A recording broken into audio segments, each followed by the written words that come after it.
प्रतीक्षा जेना। बहिर ना सुमी राजपूत। बहुत सुंदर लेखा।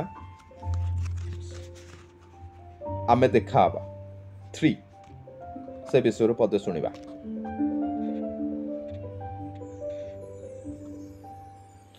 एथर वर्षा सरले आमे देखा आबा। या भितरे मु कविता लिखि पार्लेनी। तरंग होई मते तमे चिरी पकाउथुबा धार बिजुली।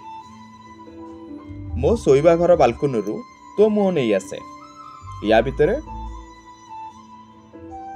मु देह देखिनी दर्पण रे। 40 वर्षर छाती रे किटकिट अंधार भली गुड़ाए गछ को बढ़ई कुढ़ई खत सबको धरी रखिछि ए जाए। तू जेते थर आसु से गोटे पक्षी रूप में आसी कहीं बसा बांधु मो छाती रे। बहुत सुंदर लेखा।